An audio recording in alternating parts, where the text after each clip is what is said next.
during this period of Terminal 5 madness, was upset and irate.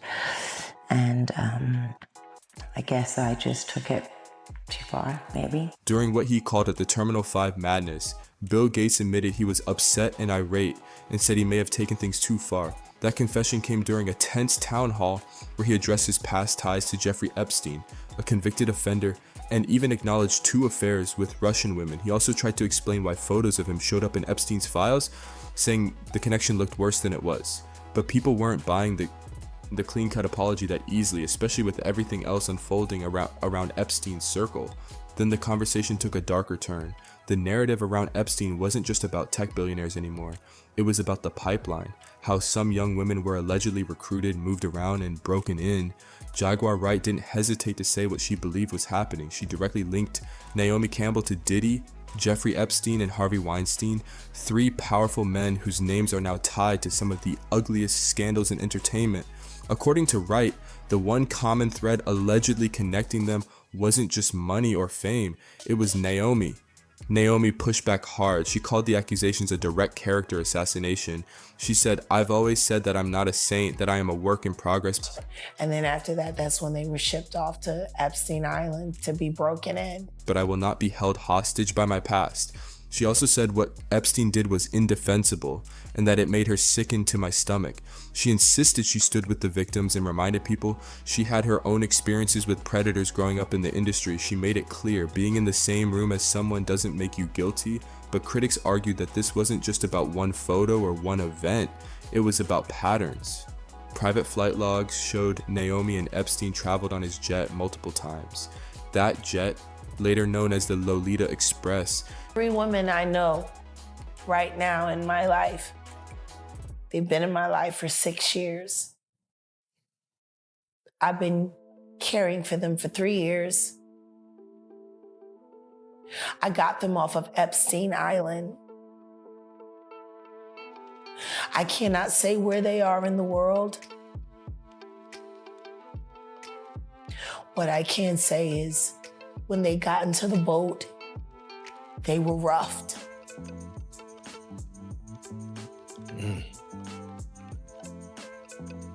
Wow. Want to know how they ended up on Epstein Island? Please. They auditioned to be models for music videos. Oh, casting couch. When they got to Miami, they had to show and turn over their ID, and they collected their passports, and then they drugged them, and then the next thing you know, they were in a storage container getting by a bunch of weird strangers on camera who were bidding for all of the terrible things that were happening to them live online. Wow. After they made it through that, that's when they were sent to Rick Ross's music videos, shoots, as groupies and extras to make sure that they could walk around in society without looking like victims. Became infamous because victims described what allegedly happened during those flights. They said they were expected to serve Epstein and his guests while in the air. Just being listed on a flight log doesn't prove wrongdoing, but once you know what victims claim was happening on that plane, it definitely raises eyebrows. There were also photos of Naomi at yacht parties with Epstein. During a DOJ interview, Ghislaine Maxwell mentioned Naomi by name. She said Naomi was Epstein's friend and that she believed Naomi had visited his island and his properties in Palm Beach in New York. The transcript shows Maxwell saying Naomi may have gone to the island and that they were friends or friendly. Those words about friends or friendly stuck with people because they suggested more than just casual encounters. Aside from that flight, do you know him from any other thing? No. Naomi Campbell? Yes, I do know Naomi. And I knew her before I met Mr. Epstein and the former President Clinton.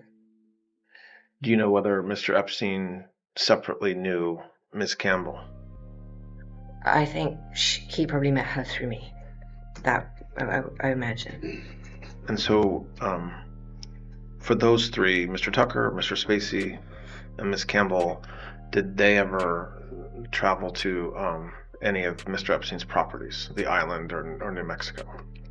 Not Mr. Tucker. Well, not to my knowledge, Mr. Tucker or Mr. Spacey. Naomi Campbell may have. To where? She may have gone. Well, she certainly. Well, I believe she visited him in Palm Beach, and I believe she may have gone to the island, and she may have gone to see his house in New York. Whether she went to New Mexico or Paris as well, maybe. They were friends or friendly. Jaguar Wright claimed years ago that Epstein and Diddy were connected through how young women were recruited. She said women auditioned for music videos, had their passports taken, were drugged, and ended up trapped in horrific situations before being sent to music video shoots so they could blend back into society. Jaguar said, "There are 3 women I know right now in my life. I've been caring for them for 3 years. I got them off of Epstein Island." She described them as roughed when they arrived. She alleged they were later sent to Rick Ross music videos and then shipped to Epstein's Island to be broken in and prepared for other countries. These are serious claims and they remain allegations, but the details she described shocked people because they mirrored patterns later exposed in investigations. Epstein's recruiting methods were tied to modeling agencies.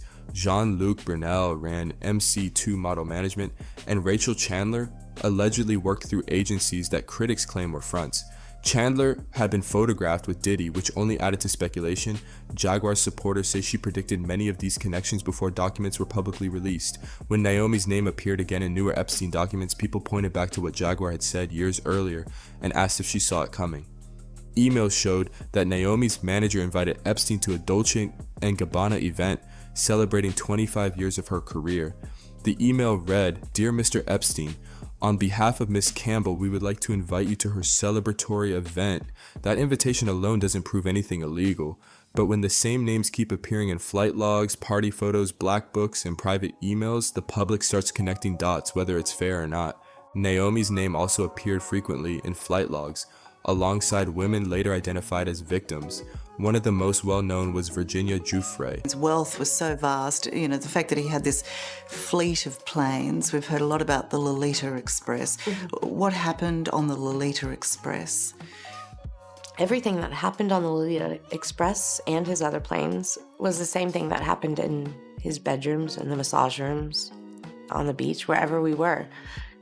The did not stop because we're in the air. 95% of the time, there was always involved. Jeffrey couldn't take a 2-hour flight without having to ejaculate.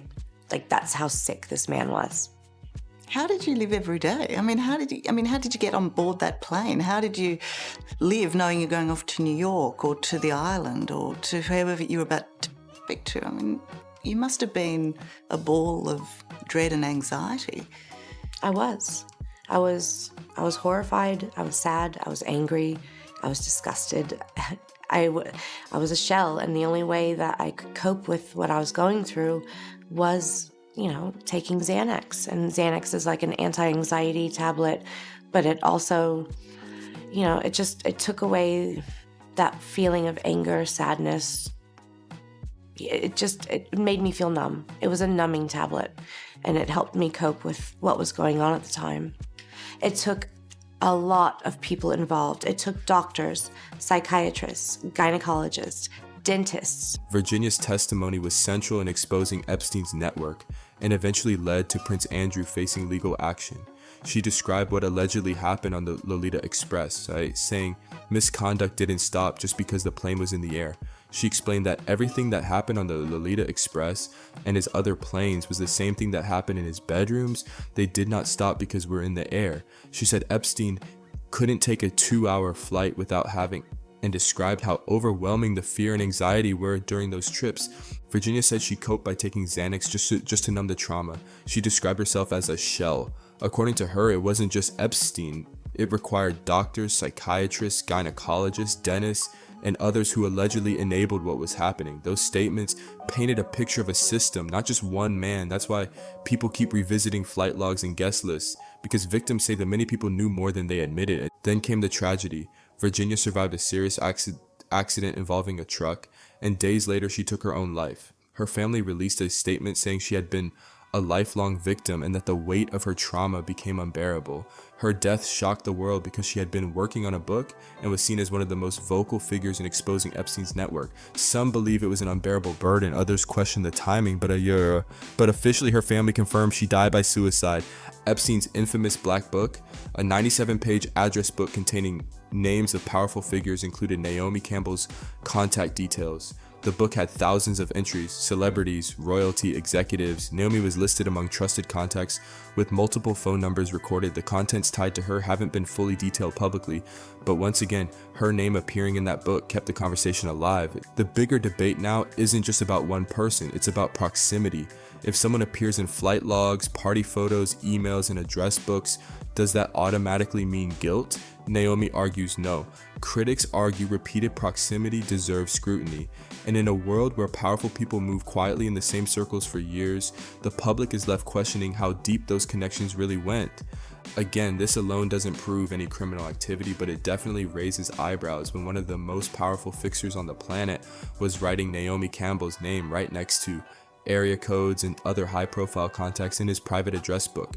The book wasn't some random notebook either. It was created by Jeffrey Epstein himself.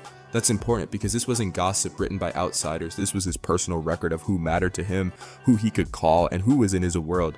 There's also video footage from a 2009 FBI sting involving Epstein's former Palm Beach house manager, Alfredo Rodriguez. In that operation, Rodriguez believed he was selling Epstein's address book to someone representing a lawyer for Epstein's victims. On camera, Rodriguez said, "You will see a lot of important people here," claiming the book listed powerful figures along with alleged victims. He even said many of the girls connected to those numbers were very young. When asked how young, he answered 16, 17, the teenagers, Those are serious statements. Court documents later confirmed that this sting happened 2 years after the FBI demanded Rodriguez hand over any Epstein documents. Instead of turning them in, he allegedly kept the book and tried to sell it for $50,000.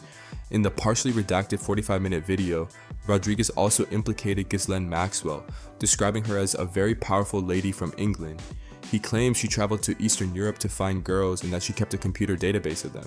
When asked what kind of photos were in that alleged database, he said, naked girls from Sweden, from Romania, from Czechoslovakia, from Brazil, all young girls. It's important to note that Rodriguez provided no proof of this database, but the claims were explosive enough to shake the room. The video ends abruptly after an undercover agent hands Rodriguez a bag of cash and says he'll contact the lawyer.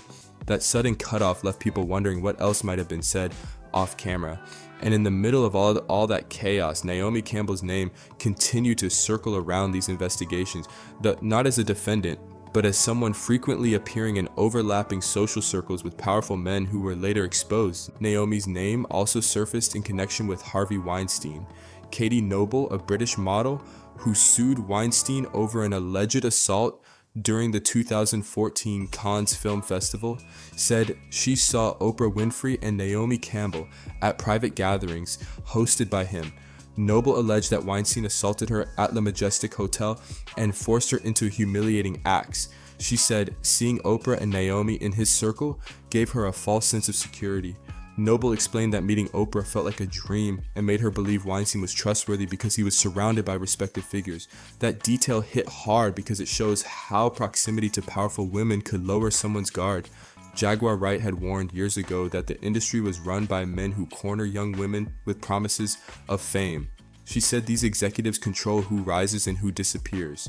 According to her, without those gatekeepers, men like Diddy and Epstein wouldn't have access to so many women in the first place. Jaguar even shared her own story. She said, "I got offered my first record deal when I was 13 years old. I got offered another one when I was 15. She added she was grateful her father refused those deals. She didn't sign until her early 20s, and even then, she said she realized how young she still was. She described young girls being moved around and touched around very early on, while powerful men remained untouchable. That frustration is real and raw." In another discussion, Jaguar bluntly said Naomi Campbell was finally being checked, and someone else chimed in claiming, "I keep telling everybody she the Ghislaine." Those are opinions, not proven facts, but they show how heated the public conversation has become. There was even a reference to Mike Tyson once seeking a restraining order against Naomi, which critics used to question her character. Again, none of that proves criminal wrongdoing, but it fuels the narrative online. Toward the end of the conversation, Jaguar made an even darker claim, suggesting elites now target black women for their eggs and stem cells. That statement is a serious accusation and remains unproven, but it highlights how deep distrust runs in these circles. The overall picture being painted isn't about one isolated event. It's about networks of power, proximity, and influence. Naomi Campbell has denied wrongdoing, and no charges have been filed against her. But when names keep resurfacing in investigations tied to Epstein, Weinstein, and Diddy, the public scrutiny isn't going away anytime soon. Rumors about Hollywood elites using stem cells from women to stay young have been circulating for years, but now people are saying the pieces are finally lining up, and Jeffrey Epstein's name keeps popping up in the middle of it all. There were claims that women's eggs, placentas, even umbilical cords were treated like commodities instead of human tissue. One resurfaced email allegedly showed Hollywood publicist Peggy Siegel offering to bring Epstein a little baby back for you or two from Africa and saying it would be so Madonna. That message alone sent shockwaves because of how casually it was written. Then there were disturbing audio clips where a man discussed stem cell investment, saying it's called SCNT, which takes the egg of a young perfect woman specimen, takes the egg and takes out the nucleus and puts our DNA in the nucleus. He went further, claiming certain genetics were more valuable and telling women, for $100, we would pay you for your egg. He even said umbilical cords and placentas shouldn't go to waste because they were life for mankind. These statements have not been proven to represent a coordinated Hollywood operation, but hearing them spoken so openly made people uneasy. Despite everything exposed so far, many believe most of the powerful names in the Epstein files will never face real consequences. Emails show presidents and prime ministers were in contact with Epstein, yet many of their names remain redacted while victims are publicly identified. That imbalance has people asking, how is this allowed? If transparency is the goal, why are the powerful shielded while the vulnerable are exposed? When asked whether the public would ever know the full list, one commentator said, we know who they are. They are former presidents, they're on the flight logs, they're in the little black book. He suggested the names have been circulating for years. The debate then shifted. Even if these individuals weren't the masterminds, if they participated at any level, shouldn't their names be public? The response was blunt. Of course, everything should be public. But in reality, power often bends the rules. Recently, 6 more high-profile names were revealed after Congressman Ro Khanna and Representative Thomas Massie reviewed unredacted DOJ documents. Among those mentioned were Leslie Wexner, Sultan Ahmed bin Sulayem, Nicola Caputo, Salvatore Nara, Zura Michelazze, and Leonid Leonov. The release reignited debate over whether Epstein was running a larger intelligence-style honeypot operation. Representative Anna Polina Luna tweeted that, in her professional opinion, Epstein operated a honeypot and that certain women involved should be questioned as co-conspirators instead of labeled victims. She named Leslie Groff, Sarah Kellen, Nadia Markova, and Adriana Ross, alleging they engaged in recruiting minors. Those are serious accusations and remain part of ongoing political investigations. The Clintons were also pulled back into the spotlight. Bill Clinton sat for hours of deposition regarding his connection to Epstein and Ghislaine Maxwell. He has repeatedly stated, I did not know Jeffrey Epstein. I never went to his island. Hillary Clinton said she only knew Maxwell casually and never had communication with Epstein. Still, photos of Bill Clinton on Epstein's plane and in social settings continue to circulate. Supporters argue proximity doesn't equal guilt, while critics say repeated contact raises fair questions. Prince Charles may have influenced Andrew stepping down from his trade envoy role. Commentators said this didn't necessarily implicate Charles in wrongdoing, but it showed how high up Epstein's connections reached. Bill Gates also addressed his ties publicly. He admitted at a Gates Foundation town hall that spending time with Epstein was a huge mistake. He acknowledged that meeting Epstein after Epstein had already been convicted and admitted to extramarital affairs that Epstein later became aware of. Gates said, knowing what I know now makes it 100 times worse.